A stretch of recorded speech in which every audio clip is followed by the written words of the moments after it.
आज की बड़ी पेशरफ्त यही है कि साबिक ISI chief lieutenant general retired Faiz Hamid पे चार्जेस जो हैं वो फ्रेम कर दिए गए हैं सियासत में मदाखलत के हवाले से, ऑफिशियल सीक्रेट एक्ट की खिलाफ वर्जी के हवाले से। कैसे देख रहे हैं इस बड़ी पेशरफ्त को? देखिए, इस बारे में फैसल वादा साहब और इस तरह जो लोग इन्फॉर्म्ड हैं, जिनको बात से आती है, वो पहले से बता रहे थे कि ये होने वाला, तो इसलिए सरप्राइजिंग तो किसी के लिए भी नहीं है। लेकिन शायद जो बड़ी खबर इस सारे में ये है कि जो पुरतशद्दुद वाकयात हैं वो एक से ज्यादा है जिसकी इन्वेस्टिगेशन हो रही है। तो एक तो हम 9 मई का जानते हैं, उसके बारे में तो जाहिर है ये इल्जाम पहले से लगाया जा रहा था कि वो इसका हिस्सा है, लेकिन 9 मई के अलावा कौन सी ऐसी चीजें जिसको इन्वेस्टिगेट किया जा रहा है, ये दूसरा बड़ा सवाल है।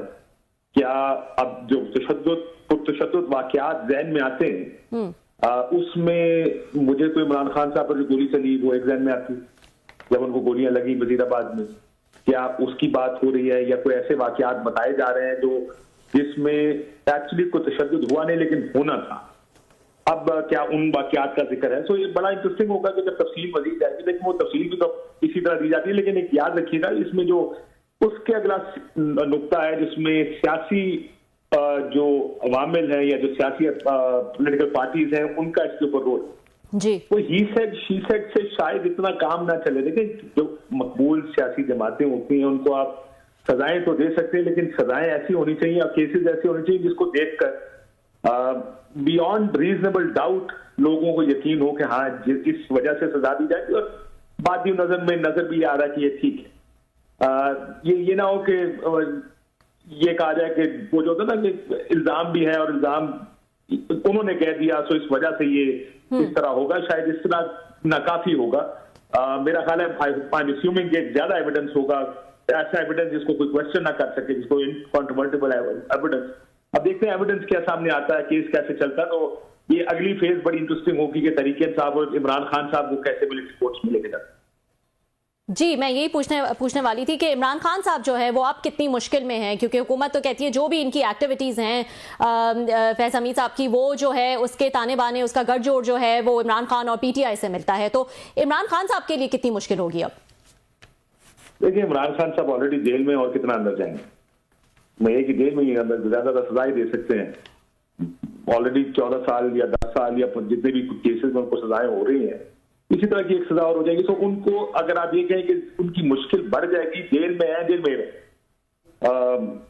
सो मुश्किलात अपनी जगह जो तरीके इंसाफ की हैं वो ज्यादा बढ़ जाएंगी, क्योंकि अगर वो मिलिट्री कोर्ट में ट्राई होते हैं जी, और अगर वो मिलिट्री को उस तरफ चला जाता है मामला, तो प्रेशर तरीके इंसाफ पर इसका ज्यादा पड़ेगा, मजीद लोग भी इस इन्वेस्टिगेशन में सामने आएंगे। सो इमरान खान साहब की मुश्किलात तो बढ़ने से ये है कि ये जरूर है कि जो इन कोर्ट्स में मामलात हैं वो बहुत ज्यादा डॉजी तरीके से सुनाई दी गई। आपने देखा 12 बजे रात को कोर्ट्स, और ना फर्द जुर्म आयद की गई, और किस तरह इन केसेस का फैसला किया गया।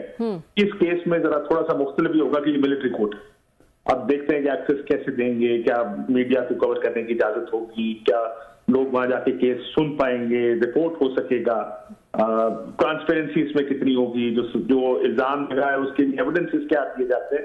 आई थिंक ये भी बड़ा इंटरेस्टिंग एक ये शुरू होगा जो फेज है तरीके इंसाफ का, क्योंकि एविडेंस देखे end of the day evidence देना पड़ेगा दिस वे और दैट वे। अगर इमरान खान साहब के खिलाफ है तो एविडेंस देना पड़ेगा, तो देखना ये कि एविडेंस कितना आता है। I think Tehreek Insaf should look forward to it, because वो जुडिशियल कमीशन तो नहीं बांट सकता, लेकिन एविडेंस जो प्रेजेंट होगा वो ये इस बात का फैसला जरूर करेगा, ये बात जरूर डिटरमिन करेगा कि वो जो क्लेम्स हैं तहरीक इंसाफ के, वो कहेंगे देखें जी हमारे खिलाफ एविडेंस ही नहीं, अगर एविडेंस पेश ना किया गया तो, या सर्कमस्टेंशियल एविडेंस हुआ तो let's see what kind of evidence comes through. लेकिन ये जरूर है कि ये डेवलपमेंट बहुत सीरियस है तहरीक इंसाफ के लिए, अगर उसको देखा जाए तो। और इसमें मैं आपसे ये भी पूछना चाहूंगी कि क्योंकि इसका एक गठजोड़ जो है वो तहरीक इंसाफ से और इमरान खान से जोड़ा जाता है, और अब इस केस में जो है वो पेशरफ देखी जा रही है, तो इसका मतलब रियासत की जो एक सख्त पॉलिसी है टुवर्ड्स खान साहब या टुवर्ड्स पीटीआई, उसमें कोई तब्दीली नजर नहीं आई है। नहीं, पिछले काफी महीने से उसमें बिल्कुल तब्दीली नहीं है। बहुत क्लैरिटी के साथ रियासत अपनी पॉलिसी पर अमल कर रहा है, एंड दैट्स नॉन निगोशिएबल। कोई निगोशिएशन इमरान खान साहब के साथ नहीं होंगी, कोई बातचीत नहीं होगी, उनके लिए कोई सॉफ्ट कॉर्नर नहीं है, उनके लिए कोई आप देखा, मैं अक्सर मिसाल देता हूँ अपने प्रोग्राम्स पे कि नवाज शरीफ साहब 1999 का वाकया, जब उनको गिरफ्तार किया गया, coup हो गया पाकिस्तान में, 1 साल बाद पाकिस्तान से बाहर चले गए। 2017 में उनको सजा हुई, 2018 1 साल, 1.25 साल, 1.5 साल के बाद पाकिस्तान से बाहर चले गए। तो अमूमन 1 साल वो थ्रेशोल्ड होता है, साल 1.25 साल के बाद जब बातचीत शुरू हो जाती है, जब सियासतदान की मुश्किलात कम होनी शुरू हो जाती है, उनके साथ डील होती है और कोई डील ऑफर होती है। यहाँ पर मसला ये नहीं है कि डील ऑफर हो रही है और इमरान खान साहब कबूल नहीं कर रहे। लग ऐसे रहा है कि यहाँ पे डील ऑफर भी नहीं हो रही है। और बड़ी क्लैरिटी के साथ एक बात बार बार तर्जुमान जो फौज के हैं वो सारे कहते हैं, फौज एस्टैब्लिशमेंट के जो भी ये हमें हमारे पास आते हैं टीवी में, जो उधर का पैगाम लेकर आते हैं, तर्जुमान नहीं, जो उधर का पैगाम ज्यादा लेकर आते हैं, वो ये कहते हैं कि कोई सॉफ्ट कॉर्नर नहीं है, कोई लेटिंग अप नहीं है तरीके इंसाफ के लिए। तो ये जो बिल्कुल ही जीरो टॉलरेंस, या जीरो टॉलरेंस तो ना नहीं कहूंगा इसको, लेकिन जो बिल्कुल ही पॉलिसी है कि बात भी नहीं करनी जी। ये अमूमन सियासत में या मुल्क चलाने में अगर कामयाब हो गई तो हो सकता है वो इमरान खान को अगले 10 साल भी जेल में रखे और ये मुल्क ऐसे ही चले, लेकिन अमूमन ये चला नहीं करती। You need to give space for political parties, खासकर मकबूल सियासी जमातों को स्पेस देनी पड़ती है, जो ड्यू स्पेस होती है उनकी। आप यानी ये पाकिस्तान में होता तो है, केस बनते हैं, उन पर सजाएं हो जाती हैं, सजाएं जैसी तैसी भी हो। अब देखिए सारी केसों में अगर उनकी जमानत भी हो गई तो न्यू टाउन थाने की किसी केस में गिरफ्तारियां डाल दी। ये पाकिस्तान में होता अनफॉर्चुनेट है, बड़ी अनफॉर्चुनेट बात है कि पाकिस्तान में होता है। हम इसको नॉर्मल कह रहे हैं कि होता नहीं होना चाहिए, लेकिन होता है, जिसमें किसी भी केस में आपको अंदर डाल देंगे। हो सकता है वो 10 साल आपको इन केसेस में अंदर डाल करें, लेकिन ये होना नहीं चाहिए। Democracy do not work like, they work according to some sort of rule of law, कोई कानून के तहत काम होता है। हमारे यहाँ पे बस ताकत का एक निजाम है, वो ताकत का निजाम जब तक ताकत वो डंडा फिरेगा तो फिरता रहेगा।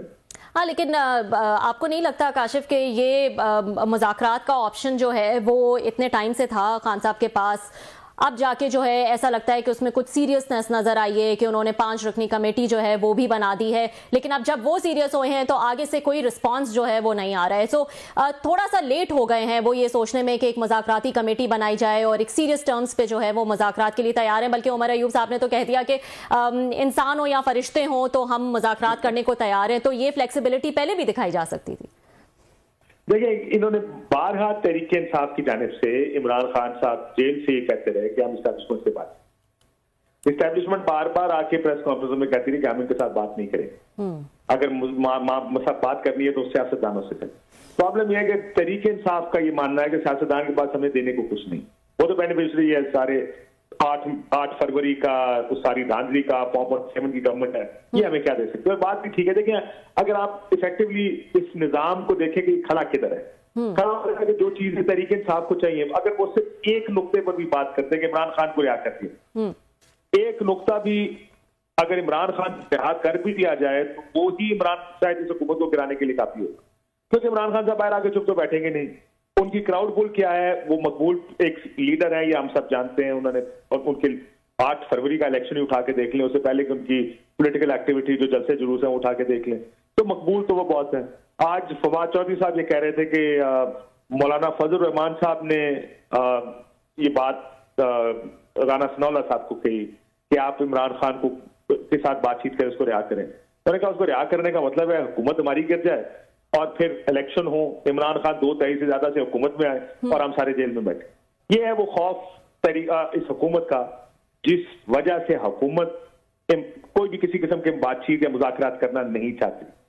इमरान खान की मकबूलियत जो सबसे बड़ा एडवांटेज है उनका, वही उसका सबसे बड़ा डिसएडवांटेज है कि इतनी मकबूलियत है जिसका खौफ सबको है, जिसकी वजह से कोई ये चांस नहीं लेना चाहता कि उनके साथ बातचीत हो और वो किसी तरह जेल से बाहर आ जाए, क्योंकि उनका जेल से बाहर आना it will disturb the Apple cart. तो इसलिए ये निजाम इस तरह उस वक्त तक चल सकता है जब तक इमरान खान जेल में हो। सजा या न सजा वो देखें, वो एक अलग बहस है कि वो जेल में कैसा रखा जाए, उनको जबरदस्ती भी जेल में रखा जा सकता है, पाकिस्तान में तो सब होता है, लेकिन ये निजाम सिर्फ उस सूरत में चलेगा जो एक डिस्पेंसेशन बनाई गई 8 फरवरी के बाद, जब इमरान खान जेल में होंगे। और मेरा ख्याल है इसी वजह से उनके साथ कोई बात, इमरान खान साहब बात करना भी चाहे, लेकिन सियासतदान क्या बात करेगा, क्या दे सकती है तहरीक इंसाफ को हुकूमत या इवन एस्टैब्लिशमेंट। तो इमरान खान एस्टैब्लिशमेंट से पहले भी बात करना चाहते थे। The only thing that has changed now is कि अब ये कह दिया है उन्होंने कि वो सियासतदानों से भी बात करने को तैयार है। ठीक है, मुझे तो ठीक है, ये बताएगा, लेकिन उसके साथ साथ वो सिविल नाफरमानी की तहरीक भी लाना चाहते हैं। इससे पहले 24 नवंबर का जो एहतजाज हुआ वो भी हम सबके सामने था। पहले तो ये कहा जा रहा था कि क्योंकि उनको पता है कि फैज हमीद साहब के हवाले से कोई बड़ी पेशरफ्त होने वाली है, इसलिए जल्दी जल्दी में ये एहतजाज की कॉल जो है वो दी गई, और फिर क्या हुआ वो हम सबके सामने है। अब वो सिविल नाफरमानी की बात कर रहे हैं। ये भी कोई एक कामयाब स्ट्रैटेजी नजर आ रही है आपको कि लोग जो हैं वो पैसे नहीं भेजेंगे या अपने बिल नहीं भरेंगे? क्या लग रहा है आपको? देखिए 2014 में मुझे आज भी वो दिन याद है जब खान साहब ने कहा था एक दफा कंटेनर खड़े होकर कि कल मैं एक ऐसा ऐलान करूंगा कि आप हैरान हो जाएंगे और परेशान हो जाएंगे और वो सब बदल देगा। और अगले दिन खान साहब ने वो बिल जलाए थे और कहा था कि सिविल नाफरमानी। लेकिन पाकिस्तान में देखो बड़े स्पेसिफिक माहौल में सिविल नाफरमानी काम करती है। हमारे मुल्क में क्या लोग पैसे भेजना छोड़ देंगे? लोग उस रास्ते से पैसे भेजते हैं जो रेमिटेंस पाकिस्तान में आती है, जो उनके लिए सहल तरीन, आसान तरीन और मुनाफा बख्श तरीन होता है, जो उनको सबसे अच्छा एक्सचेंज रेट मिलता है, वो वहीं से आएंगे। अगर उनको बैंकिंग चैनल से मिल रहा है तो वहीं से आया करेगा पैसा।